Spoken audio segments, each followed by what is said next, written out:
जय सनातन धर्म की। प्रिय सनातनियों, आप सभी का स्वागत है हमारे इस कार्यक्रम में। दुनिया एक ऐसे खतरे की तरफ बढ़ रही है जिसका अंदाजा शायद ही कोई लगा पाएगा। क्या दुनिया में वन वर्ल्ड ऑर्डर का आखिरी चरण आरंभ हो चुका है? क्या दुनिया की तमाम संपत्ति कुछ लोगों के हाथ में जाने वाली है? क्या आर्थिक मंदी जो इस बार आने वाली है उसके पीछे कोई बहुत बड़ा षड्यंत्र है जो बहुत पहले से चला आ रहा है? आने वाले समय के अंदर इस परिवर्तन के अंदर कौन से ऐसे परिणाम घटित होंगे जिनका आकलन आज हम कर ही नहीं पा रहे हैं? एक एक करके सारी बात आप लोग के सामने रख रहा हूं, बड़े ध्यान से समझते चलिए। साल 1987 से इस बात को शुरू करते हैं। अमेरिका के अंदर एक कार्टून सीरीज शुरू होती है जिसका नाम है सिम्पसन्स। उस कार्टून सीरीज के अंदर बहुत सारी ऐसी बातें कही गई जो आने वाले समय के अंदर सच साबित हुई, और इसीलिए इस सीरीज को कहा जाता है कि इसमें आने वाले समय की बहुत सारी भविष्यवाणियां की गई जो आने वाले समय में सच भी हुई। लेकिन इस सीरीज के साथ में ही फिर साल 2009 के अंदर 3 जनवरी 2009 को इस दुनिया के अंदर एक शख्स की एंट्री होती है जिसका नाम है मायावी सातोशी नाकामोटो, जो बिटकॉइन के जनक हैं। 1 करोड़ से अधिक बिटकॉइन जिन्होंने जनरेट किए, और एक ऐसी करेंसी दुनिया के सामने आती है जिसको हम सब लोग जानते हैं कि ब्लॉकचेन पर आधारित है और इसके ट्रांजैक्शन से नए कॉइन भी जनरेट होते हैं। लेकिन ये बात मैंने आप लोगों के सामने क्यों रखी, इस बात की गंभीरता को समझिए। अगर पूरी दुनिया को अपनी मुट्ठी में करना है, अगर इस दुनिया को अपने इशारों पर चलाना है और दुनिया की तमाम संपत्ति पर एकाधिकार करना है, तो क्या वो योजना इतनी छोटी होगी कि जो आपकी समझ में आ जाए? अब इस बात की गंभीरता को समझिए। वर्तमान के अंदर अमेरिका के राष्ट्रपति डोनाल्ड ट्रंप, उनके बारे में एक बात सोशल मीडिया पर इस समय पर कही जा रही है कि बहुत जल्द वो अपना गोल्ड रिजर्व बेचने वाले हैं। यानी अमेरिका का गोल्ड रिजर्व बेचा जाएगा, जिसकी वजह से सोने की कीमत नीचे आएगी। ऐसी बातें सोशल मीडिया पर बहुत वायरल हो रही है। और उसके बाद में वो बिटकॉइन के अंदर अपना स्टॉक करेंगे, यानी बिटकॉइन खरीदेंगे और दुनिया को मजबूर करेंगे कि वो बिटकॉइन के अंदर ट्रेड करें। यानी आपसी लेन देन जो अभी डॉलर में हो रहे हैं वो बिटकॉइन में होना शुरू। ऐसे में डॉलर की कीमत भी नीचे जाएगी, अमेरिका का गोल्ड रिजर्व बिकेगा, और अगर बिटकॉइन में इन्वेस्टमेंट होगा तो बिटकॉइन से अगर पूरी दुनिया के अंदर ट्रेड होगा तो आखिर फायदा होगा किसे? बिटकॉइन कोई करेंसी नहीं है कि जिसकी कोई एक वैल्यू हो या इसे कोई रेगुलेट करता हो।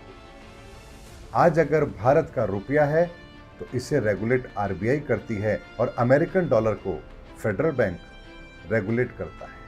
यानी इनके पीछे एक रियल वैल्यू है, और उसके पीछे जो ताकत है वो है इन देशों का गोल्ड रिजर्व। ऐसे में इस पूरी कहानी को बड़े ध्यान से समझिए। हमारे बीच में 2025 के साल को लेकर के एक बात कही जाती है कि ये साल युग परिवर्तन का है। इस युग परिवर्तन के अंदर बहुत लोग मारे जाएंगे, दुनिया की आबादी बहुत तेजी से कम होगी, लगभग 2/3 आबादी समाप्त हो जाएगी।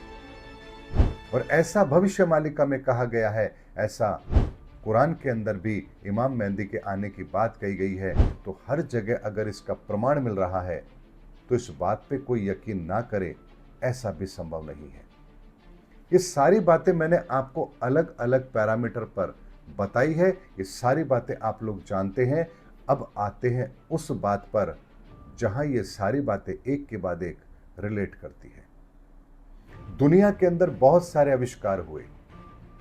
इंटरनेट का आविष्कार हुआ, Facebook, WhatsApp, YouTube, Instagram, Twitter, इन सब के जनक को आप जानते हैं।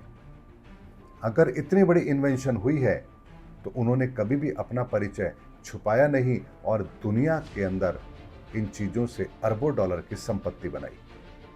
तो आखिर ऐसा क्या है कि बिटकॉइन का जनक दुनिया के सामने आया ही नहीं?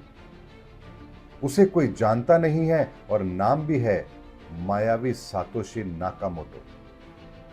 मायावी का मतलब तो होता है जो दिखाई ना दे, और सातोशी का मतलब होता है जहां 7 एनर्जी का कॉम्बिनेशन हो। ऐसे में जो ये नाम रखा गया है, क्या इसके पीछे भी कोई बहुत बड़ा मकसद है?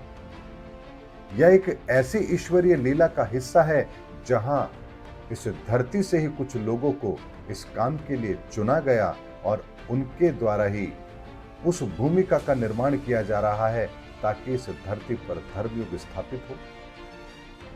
यानी अगर करोड़ों लोग मारे जाते हैं तो किसी को भी आश्चर्य नहीं होगा, क्योंकि शास्त्र ग्रंथों में ऐसा कहा गया है। इस बात का प्रचार भी हम लोगों के बीच किया जा चुका है। ऐसे में कुछ लोग जो वन वर्ड ऑर्डर की बात करते हैं, उन लोगों ने कितने चरणबद्ध तरीके से हमारे दिमाग के अंदर अपनी योजना को बिठाया है, इस बात की गंभीरता को समझिए। कार्टून शो के द्वारा पहले हमें यह बताया गया कि भविष्य में क्या होगा, देखिए प्रिडिक्ट किया गया। डोनाल्ड ट्रंप जैसा चरित्र भी वहां दिखाया गया कि वो अमेरिका के राष्ट्रपति बनेंगे। ये बात है 1987 की, और 1990 के आसपास ही शनि का राशि परिवर्तन भी होता है। यानी ये प्रक्रिया फिर वहीं से शुरू हो रही है जो पिछला टेन्योर शनि का था। उसके बाद 3 जनवरी 2009 को बिटकॉइन जनरेट होता है। 1 करोड़ से अधिक बिटकॉइन है जिसकी वर्तमान में वैल्यू 86,000 करोड़ यूएस डॉलर है। अगर इंडियन रुपीस में इसकी वैल्यूएशन निकालें तो 73 लाख करोड़ होती है। आखिर इन बिटकॉइन का मालिक है कौन? जिसने बिटकॉइन बनाए, 1 करोड़ से अधिक बिटकॉइन है, उसने कितने लंबे समय तक बिटकॉइन को जनरेट किया, अपने पास रखा, और मार्केट में कितने बिटकॉइन अवेलेबल हैं? अगर आज आप कोई पैसा अपने पास से किसी दूसरे को ट्रांसफर करते हैं तो उसके बीच में एक रेगुलेटर अथॉरिटी होती है जिन्हें यह पता होता है कि पैसा कहां से कहां गया। यानी अगर आज आप कोई पैसा किसी को ट्रांसफर करते हैं तो बैंक के माध्यम से करते हैं, बैंक को पता है कि यह पैसा कहां से आया और कहां गया। लेकिन बिटकॉइन के अंदर किसी को यह पता नहीं है कि किसने बिटकॉइन ट्रांसफर किया, किसको किया, और किसके पास कितने बिटकॉइन है। इसका कोई रेगुलेटर अथॉरिटी है ही नहीं। ऐसे में 86,000 डॉलर से ऊपर के भाव, जो कि 1 लाख डॉलर तक जिनका भाव जा चुका है, और जिसकी शुरुआत 2009 में मात्र $1 से होती है, इतनी बड़ी वैल्यूएशन आखिर बनाई किसने और उसके पीछे मकसद क्या है? और इतनी बड़ी बिटकॉइन करेंसी को खड़ी करने वाला क्यों पर्दे के पीछे है? वो सामने क्यों नहीं आता? जबकि और इन्वेंशन जितने भी हुए, उनको बनाने वाले, उनको लागू करने वाले आज दुनिया के सामने हैं, लेकिन इसको बनाने वाला आज दुनिया के सामने नहीं है। एक ऐसा व्यक्ति जिसके बारे में कोई नहीं जानता, सिर्फ नाम हमें पता है। ऐसे में अब 2025 के अंदर और इससे पहले हम सबके दिमाग में भी बात डाल दी गई है कि बहुत बड़ा परिवर्तन होने वाला है और उसमें करोड़ों लोग मारे जाएंगे। और हमारे विश्वास को कायम रखने के लिए भविष्य मालिका और भविष्य पुराण, बाइबल, कुरान, इनसे बहुत सारी चीजों को कोट करके वहां पर छेड़छाड़ करके, मिलावट करके इन बातों को शामिल कर दिया गया कि बहुत सारी आबादी समाप्त होगी। लेकिन क्या इसका प्रमाण हमारे शास्त्रों में मिलता है कि जब भी युग परिवर्तन हुआ, बहुत बड़ी आबादी खत्म हुई हो? क्या इसका प्रमाण हमें मिलता है? क्या सतयुग के अंदर हिरण्याकश्यप का वध हुआ तो बहुत बड़ी आबादी समाप्त हुई? क्या भगवान राम के समय भगवान राम और रावण का युद्ध हुआ तो क्या बहुत बड़ी आबादी समाप्त हुई? क्या भगवान श्री कृष्ण के समय महाभारत का युद्ध हुआ तो क्या बहुत बड़ी आबादी समाप्त हुई? तो फिर कलयुग के इस परिवर्तन के समय पर बहुत बड़ी आबादी समाप्त होगी, ये कैसे संभव है? यानी वन वर्ल्ड ऑर्डर को लागू करने के लिए हमारे धार्मिक शास्त्र ग्रंथों के साथ ही कुछ ऐसी बातों को शामिल कर दिया गया जिस पर हम विश्वास करें और अगर एक षड्यंत्र के तहत दुनिया की आबादी को खत्म करने की प्लानिंग हो तो हम उस बात पर यकीन भी कर ले, हाँ, हमारे धार्मिक शास्त्र ग्रंथों में तो ऐसा कहा गया था। जबकि हमारे धार्मिक शास्त्र ग्रंथ ऐसा कोई प्रमाण देते ही नहीं है कि युग परिवर्तन के अंदर इतनी बड़ी मानव त्रासदी हुई। लेकिन युग परिवर्तन में क्या हुआ है, इस बात को जरा समझ लीजिए। हिरण्याकश्यप उस समय का सबसे ताकतवर इंसान था और उसी का खात्मा होता है। भगवान राम के समय पर सबसे ताकतवर रावण था और उसी का खात्मा होता है। भगवान श्री कृष्ण के समय पर युद्ध होता है, लेकिन त्रासदी जनता की नहीं होती है, बल्कि कौन मारा जाता है, योद्धा मारे जाते हैं। भीष्म पितामह, द्रोणाचार्य, कृपाचार्य, कर्ण, सारे धुरंधर मारे गए। भगवान राम के समय पर रावण, अहिरावण, कुंभकर्ण, मेघनाथ, कौन मारा गया, जितने भी ताकतवर थे सब मारे गए। तो ऐसे में वर्तमान समय के अंदर अगर संहार होगा तो ताकतवर इंसानों का होगा या एक आम जनता का होगा, इस बात का आकलन जरा आप स्वयं लगाइए। यानी अगर युग परिवर्तन के 3 हमारे पास सबूत हैं, एविडेंस मौजूद है कि वहां जन त्रासदी नहीं हुई, बल्कि उस समय के जो ताकतवर लोग थे जिनके कारण से सारी परिस्थिति पैदा हुई, उन्हीं का खात्मा हुआ है। ऐसे में वर्तमान के अंदर क्या इस वन वर्ल्ड ऑर्डर के लिए किसी एक व्यक्ति को जिम्मेदार ठहराया जा सकता है? अगर ऐसा है तो वो कोई ना कोई काम ऐसा जरूर करेगा जिससे इस दुनिया की सारी ताकत सिमटकर किसी एक जगह पर आए। और वर्तमान के अंदर ठीक इसी तरह का माहौल बन भी चुका है। The great America again. America को महान बनाने के लिए क्या टैरिफ वॉर और इस तरह की धमकियां आवश्यक है? क्या अमेरिका को महान बनाने के लिए यह नीति नहीं लाई जा सकती थी कि जैसे गोल्डन वीजा का प्रोग्राम चलाया, उसी तरह से आइए पूरी दुनिया से लोग आए, हमारे यहां फैक्ट्री लगाएं, हमारे यहां प्रोडक्शन करें, हमारे यहां पर चीज सस्ती बनेगी तो अमेरिका का विकास जरूर होगा। क्या ये पॉलिसी नहीं लाई जा सकती थी? लेकिन वो ये जानते हैं कि अमेरिका में कोई भी चीज सस्ती बन ही नहीं सकती, क्योंकि वहां पर तो सबसे ज्यादा कमाई का जरिया है और मजदूरी यानी एक मैन पावर सबसे ज्यादा महंगी है। ऐसे में जो चीज 1 रुपए में इंडिया में बन रही है या चाइना में बन रही है, वो अमेरिका में कम से कम 5 रुपए में बनेगी। ऐसे में कोई सा भी तरीका आप लगा लीजिए, अमेरिका में मैन्युफैक्चरिंग सस्ती हो ही नहीं सकती।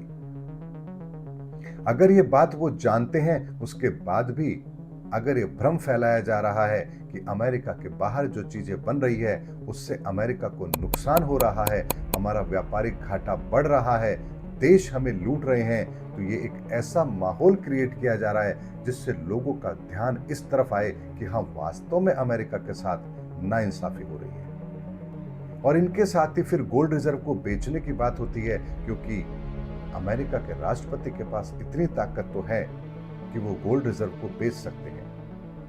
क्या भारत के अंदर चंद्रशेखर जी की जब सरकार थी तो क्या भारत सरकार ने अपना गोल्ड गिरवी नहीं रखा था? सरकार ऐसा कर सकती है। लेकिन अगर गोल्ड बेचा जाएगा तो पैसा फिर डॉलर में आएगा। अगर डॉलर में आएगा तो ट्रेजरी से वो ट्रांसफर कैसे होगा किसी एक जगह पर? तो यहां कहानी के अंदर ट्विस्ट आता है कि फिर जो 2009 के अंदर की योजना के तहत बिटकॉइन को लाया गया, जिसका मालिक कोई नहीं है, कोई नहीं जानता, और ना ही कोई अथॉरिटी है, रेगुलेटर अथॉरिटी है जो ये पता कर पाए कि दुनिया के अंदर सबसे ज्यादा बिटकॉइन किसके पास है। ऐसे में बिटकॉइन को जनरेट किया जाता है और केवल 1 से 2% ही बिटकॉइन को मार्केट में चैनलाइज किया जाता है। 95% से ज्यादा बिटकॉइन आज भी किसी न किसी एक व्यक्ति के पास जरूर होंगे जिसने उसे जनरेट किया, क्योंकि यह काम किसी योजना के तहत हुआ है, यह अकस्मात यूं ही नहीं हुआ है। अगर इस बिटकॉइन के जरिए नाम कमाना था, एक ऐसी सुविधा दुनिया को देनी थी, तो वो व्यक्ति बनाने वाला दुनिया के सामने जरूर आता, लेकिन इसका मकसद तो पूरी दुनिया की इकोनॉमी को अपनी ओर खींचना था। शेयर मार्केट की पॉलिसी सब लोग जानते हैं। गोल्ड रिजर्व का फंडा दुनिया अपना चुकी है। ऐसे में कोई एक ऐसा फंडा तो चाहिए जो इस पूरी दुनिया की इकोनॉमी को एक तरफ कर सके। ऐसे में जो अमेरिका सबसे बड़ा गोल्ड रिजर्व रखता है, लगभग 8,133 टन गोल्ड रिजर्व अमेरिका के पास है और वो पहले नंबर पर है। दूसरे नंबर पर जर्मनी के पास में 3,351 टन गोल्ड रिजर्व है। उसके बाद इटली आता है 2,451 टन गोल्ड के साथ और भारत 8वें नंबर पर आता है जिसके पास 840 टन गोल्ड है। आखिर कोविड के बाद ऐसा क्या होता है कि सारी दुनिया की सरकारें अपना गोल्ड रिजर्व बढ़ाने लगती हैं। ऐसे में सरकारों को भी अंदाजा तो हो चुका है कि कोविड जो आया है वो आया नहीं है, लाया गया है और इसके पीछे बहुत बड़ा मकसद है। ऐसे में गोल्ड रिजर्व को हर देश ने बढ़ाया है और गोल्ड रिजर्व का हर देश का बढ़ना कहीं ना कहीं वन वर्ल्ड ऑर्डर के अंदर एक बहुत बड़ा रोड़ा हो सकता है। ऐसे में बिटकॉइन का बढ़ना, उसकी कीमत का 1 लाख तक पहुंच जाना और $1 की कीमत का बिटकॉइन यदि आज $1 लाख को टच करके 80,000 के आसपास चल रहा है, इसकी वैल्यूएशन 73 लाख करोड़ रुपए है। ऐसे में गोल्ड रिजर्व को बेच करके उस पैसे को, उस डॉलर को बिटकॉइन के अंदर कन्वर्ट करके अगर उस पैसे के रिजर्व को बढ़ाया जाएगा तो सोचिए कि इतना बड़ा रिजर्व जो गोल्ड का बेचा जाएगा और उससे जब बिटकॉइन खरीदे जाएंगे तो बिटकॉइन बेचेगा कौन? यानी वो कौन सप्लायर होगा जो इतने बड़े अमाउंट का बिटकॉइन बेचेगा? आखिर वही वो इंसान होगा जिसने बिटकॉइन को जनरेट किया, क्योंकि सबसे बड़ा स्टॉक तो उसी के पास है। ऐसे में पूरी दुनिया में किसी को भी ये पता नहीं लगेगा कि आखिर इतना बड़ा गोल्ड बेचने के बाद, इतने डॉलर आने के बाद इन डॉलर का पेमेंट किसको हुआ, ये बिटकॉइन किसने बेचे और $1 का बिटकॉइन यदि $86,000 के भाव में अगर अमेरिका गवर्नमेंट खरीदती है तो सोचिए तो पूरा का पूरा पैसा कहां ट्रांसफर हुआ और किस तरह से हुआ। ऐसे में पूरी दुनिया की इकोनॉमी बिटकॉइन पर शिफ्ट हो, यह मजबूरी भी दुनिया की होगी, क्योंकि अगर आपको इंटरनेशनल ट्रेड करना है तो अब डॉलर की जगह बिटकॉइन प्रचलन में आ रहा है। लेकिन ये ऐसी करेंसी है जिस पर किसी का कोई कंट्रोल है ही नहीं और अगर दुनिया की इकोनॉमी बिटकॉइन पर शिफ्ट हो रही है तो समझ लीजिए रातों रात पूरी दुनिया की इकोनॉमी को कोलैप्स करने में जरा भी देर नहीं लगेगी। आज अगर $86,000 का बिटकॉइन दोबारा यदि $10 पर आ जाए तो कौन रोक सकता है? जब $1 का भाव, यानी एक बिटकॉइन जो $1 का है उसका भाव यदि $80,000 हो सकता है तो $80,000 का बिटकॉइन का भाव भी तो $10 हो सकता है। लेकिन करेंसी के साथ ऐसा नहीं होता है। आपके करेंसी की वैल्यू, आपके 500 के नोट की वैल्यू 500 रुपए ही रहेगी, क्योंकि उसमें लिखा है कि मैं धारक को 500 रुपए अदा करने का वचन देता हूं और उस कागज के पीछे एक गोल्ड रिजर्व है भारत सरकार के पास। लेकिन बिटकॉइन के पीछे कौन सा रिजर्व है जो उसकी वैल्यू को जस्टिफाई करता है? कोई भी वैल्यू यहां है ही नहीं। ऐसे में वन वर्ल्ड ऑर्डर को असली जामा पहनाने के लिए 1987 से एक प्रक्रिया आरंभ होती है। वही शनि का टेन्योर है और 30 सालों के अंदर अब 2025 में वो परिस्थिति ला दी गई है जहां आध्यात्मिक विचार रखने वाला व्यक्ति भी इस परिवर्तन को स्वीकार करने के लिए बाध्य है। हाँ, हमारे यहाँ कहा तो गया है कि बहुत बड़ी आबादी समाप्त हो जाएगी युग परिवर्तन में, लेकिन वास्तव में युग परिवर्तन क्या है ये किसी को पता ही नहीं है। ऐसे में वन वर्ल्ड ऑर्डर के तहत पूरी दुनिया के अंदर सारे सिस्टम को कोलैप्स करके और पूरी दुनिया पर एकाधिकार किया जाए, पूरी दुनिया की सरकारें घुटने टेकने पर मजबूर हो, हर आदमी किसी एक सत्ता के आगे विवश हो उनकी बातों को मानने के लिए, ऐसा ही वन वर्ल्ड ऑर्डर का ये काला सच अब डिकोड होता हुआ नजर आ रहा है। ऐसे में सनातनियों, फिर बात वही आती है कि युग परिवर्तन है तो जैसे पहले युग परिवर्तन हुए, धर्म के विरुद्ध जो अधर्मी खड़े थे, उन अधर्मियों की ताकत तो बहुत बड़ी थी। और ऐसे में इस समय भी अगर धर्म स्थापित होना है तो अधर्मियों की ताकत तो कमजोर हो नहीं सकती। ऐसे में आप सोचिए, इतनी बड़ी पॉलिसी बना करके, इस पर सालों से काम करके, एक के बाद एक चीज इस तरह से मैनेज की गई है कि आज हम उस दोराहे पर आकर खड़े हो गए हैं जहां इधर कुआं और इधर खाई। पूरी दुनिया ट्रंप के इशारों पर नाच रही है और एक ऐसा गेम प्लान इस दुनिया के लिए शुरू हो चुका है जो कोई समझ ही नहीं पाएगा। लेकिन सनातन के पैरामीटर पर जब इस सारी चीजों को देखा जाएगा तो हर चीज डिकोड भी जरूर होगी। अब यहां एक बात आती है कि चाइना से फिर इतनी दुश्मनी क्यों? टैरिफ लगाया, दुनिया को डराया, चाइना को टारगेट किया, फिर टैरिफ को 90 दिनों के लिए पीछे कर दिया गया। इस बीच में शेयर मार्केट ऊपर नीचे होता है और सोचिए कितने बिलियन डॉलर शेयर मार्केट से भी खींच लिए गए। इस बात को समझने के लिए एक महत्वपूर्ण बात को और समझिए कि चाइना अब वो कंप्यूटर सिस्टम बना रहा है जो दुनिया का सबसे तेज कंप्यूटर सिस्टम है, यानी क्वांटम कंप्यूटर से भी एडवांस टेक्नोलॉजी। और इस टेक्नोलॉजी के थ्रू वो बिटकॉइन चेन को डिकोड करेगा। और अब वो बहुत थोड़ा सा समय बचा है जब जितने बिटकॉइन जनरेट करने होंगे वो हो चुके होंगे। ऐसे में 2025-26 तक ही, वैसे तो डेडलाइन 2027 तक है कि 2027 तक सारे बिटकॉइन जनरेट कर लिए जाएंगे, लेकिन चाइना जिस पॉलिसी पर काम कर रहा है, अगर वो सक्सेस हो गया, जैसा कि उम्मीद लगाई जा रही कि 2025 के एंड तक वो बिटकॉइन चेन को डिकोड कर लेगा, उसको ब्रेक कर लेगा, तो यहां एक बहुत बड़ा गेम फेलियर का खतरा मंडरा रहा है। ऐसे में चाइना अगर तरक्की करेगा तो कहीं ना कहीं वो इस मिशन के अंदर बहुत बड़ा रोड़ा है।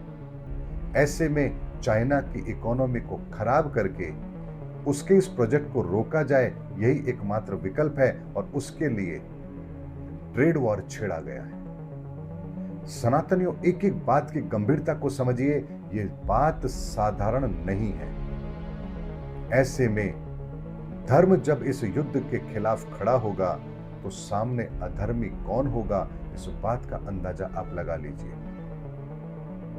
यानी एक तरफ साधारण से सनातन को मानने वाले वो चंद मुट्ठी भर लोग, और सामने दुनिया की सबसे बड़ी ताकतवर शक्तियां, जिनके पास सरकार भी है, जिनके पास पैसा भी है और जिनके पास योजना भी है। लेकिन एक बात हमेशा अधर्म भूल जाता है कि जो धर्म होता है वो अधर्म को भी अपने ही पैमाने पर खेल खेलने के लिए मजबूर करता है।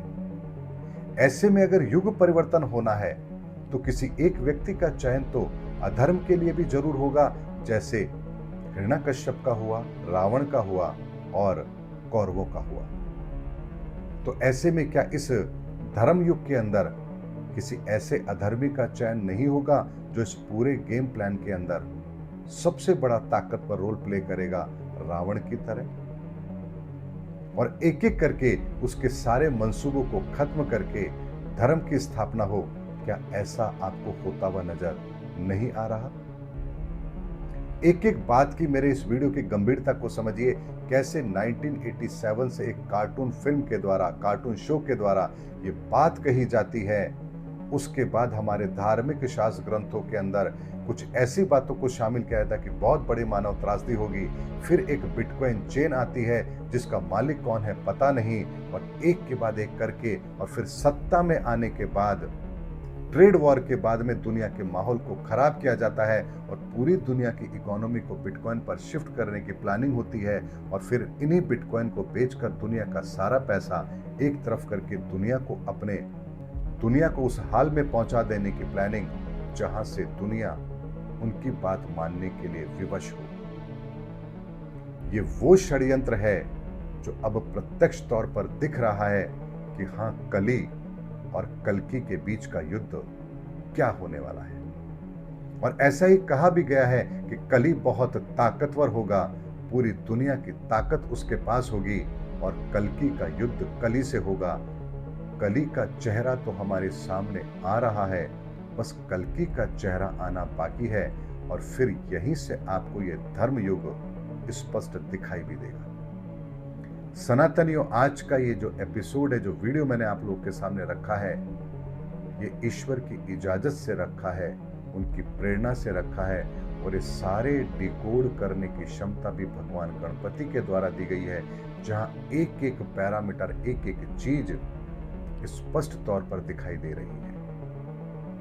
ऐसे में जो दिख रहा है वो बहुत अलग है और जो घटित होगा किसी के समझ में नहीं आ रहा। इसीलिए कली और कल्कि की लड़ाई तो आरंभ हो चुकी है और इसका व्यापक रूप स्वरूप आपको बहुत जल्द देखने को भी जरूर मिलेगा। इसीलिए ये सनातन वर्सेस वन वर्ल्ड ऑर्डर की लड़ाई है, बहुत लंबी लड़ाई है और ये यूं ही नहीं लड़ी जाएगी। इसीलिए 1987 से एक कार्टून शो के द्वारा इस प्लानिंग को असली जामा पहनाने की कयावत शुरू होती है और दूसरी तरफ 1990 से इस धरती पर धर्म की स्थापना का भी एक कार्य आरंभ होता है और 2025 के अंदर धर्म वर्सेस अधर्म, कली वर्सेस कल्कि, ये युद्ध अब दुनिया के सामने आने वाला है। इसीलिए